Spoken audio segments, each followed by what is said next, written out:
All right, my friends, let's take a look at this question.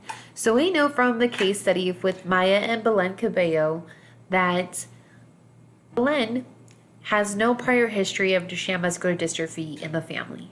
However, we see that Maya's brother, 17-year-old brother, has Duchenne muscular dystrophy, and we know that her mom, right, her mom's brother had Duchenne muscular dystrophy and died at the age of 20. So, in order to see what type of genotype, what the genotype is for Maya, we have to consider what her parents' genotype would look like.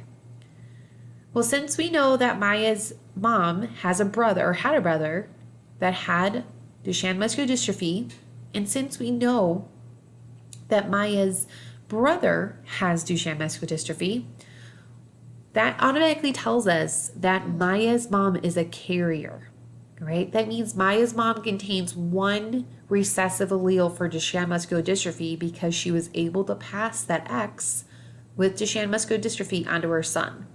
Because remember, sons get the Y chromosome from their dad and the X chromosome from the mom.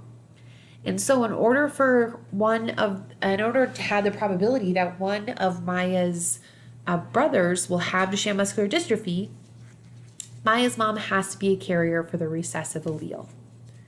So these are Maya's parents, right? Maya's mom is X lowercase d, meaning she's a carrier for the recessive allele for muscular dystrophy, and she's a normal X. And Maya's dad is a healthy male, XY. And so now, if we work out the Punnett square, we see that Maya, right, being a female daughter, being a daughter born to Maya's parents, has a 50% chance of being a carrier, right? It gives 50, right? There's a 50% chance that she'll be a carrier as a daughter, and a 50% chance she'll be a normal, healthy daughter. Just like there was a 50% chance that Maya's brothers would have muscular dystrophy, and a 50% chance that they would be born healthy. Okay. Now we can take these two possible genotypes, right, that Maya could potentially have, because in the question stem it doesn't tell us which genotype Maya has. And when we take Maya's eggs and we use a healthy male donor, we have, again, two possibilities. So let's say if Maya has the healthy genotype, right, the XY genotype with no recessive alleles, and we use her eggs and use a male donor who's also healthy, all of the potential offspring, so 100% of the females will be healthy and will not be carriers, and 100% of the male children will be healthy as well. Right? Remember, this is if Maya is healthy, has a healthy genotype. Okay, this is assuming Maya has a healthy genotype.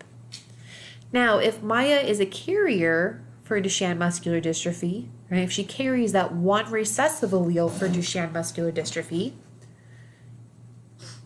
she has her children have a possibility of having there's a 50% chance of her children being normal, right? Or 50% chance of her daughter being healthy.